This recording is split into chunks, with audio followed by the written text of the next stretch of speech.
All right. So now we got the square footage from our report.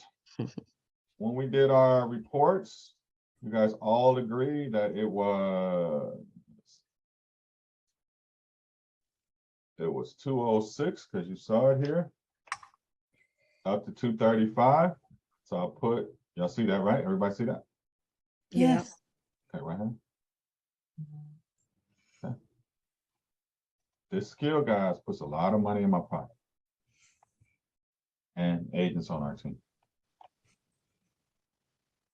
It's a beautiful thing. I'm trying to hold on to my question. Awesome. Hold on to that. Okay. So we put 206 because it's the average price per square foot. We always add $3 because we know Simone is an underwriter and she has a $5 variance. And we don't want to push her to the limits because her DE certification is worth $135,000 a year.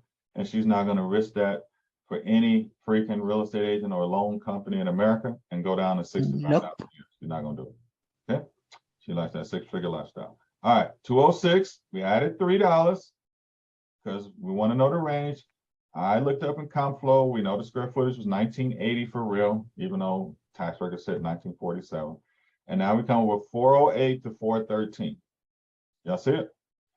The second check we do here is say is 408 to 413 in the range with the tax people told us. 338 to 405 is over. It's close, right?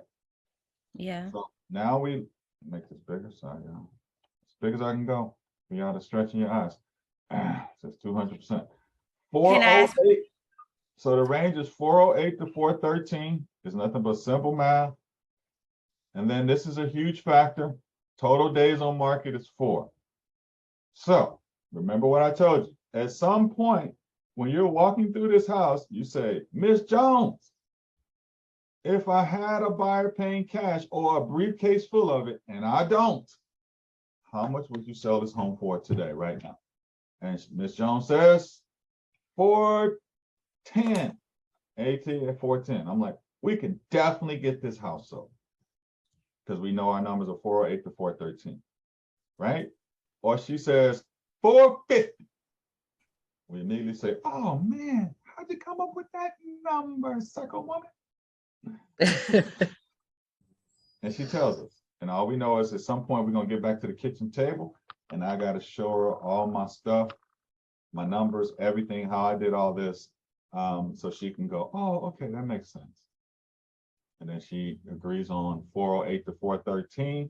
And of course, if she agrees anything under 413, we list the house at 399,999 because there are more buyers under 400 than there are above, and we want both buyers. She said, Anthony, I don't care what you list my house for, but I gotta have 410, my brother. That's I'm gonna give you a 1-star review. I said, okay, type at the bottom. Guaranteed listing broker guarantees Melissa Jones $410,000 sale.